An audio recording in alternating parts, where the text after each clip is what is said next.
We'll guide you through how to create a system restore point on Windows 11. If you find this useful, then consider subscribing and liking the video. So a restore point is a really great thing to go and have set up. If you're about to go and do something big on your computer, for example an update or go and change something, it's a good idea to go and set this because if it goes wrong, we can go and restore to it before the change was made. So we can go and guide you through how this can go and be done. Watch this step by step and don't miss anything so you know what you need to do. To get started, head to your settings. Press search, type in settings or press the Windows start button. Then you can press settings. Then in settings, you want to go to the left and press system. And you need to go and scroll to the bottom. And there you'll go and find the option for about, which you can then go and click on.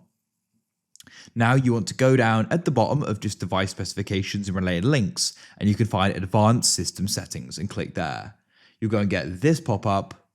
And then what you can do is you want to go to the top and you can find system protection and you can come into the drives here.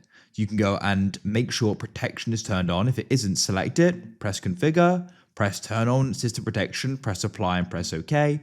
And then at the bottom here it says create a restore point now for the drives that have system protection turned on. So you can press create. You can now go and give it a name. So what you can do is go and type in a date, for example. I'll go and type in today, before, and then I could go and press create like so. Now go and wait as the restore point is created. It shouldn't go and take too long. As you can see, it's now waiting. Once it's then completed, it will go and say it was created successfully and you can go and press close. That's it. So now if something goes wrong, what you can do is come back here as we showed you how you can get here and to go and get to that restore point or even just to check at it, press system restore at the top here.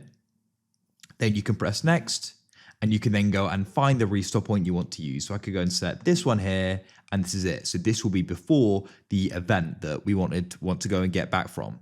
Press next and we can then go through and get it. That's it. If you found this useful and you want to see more guides like this, then please consider subscribing and liking the video.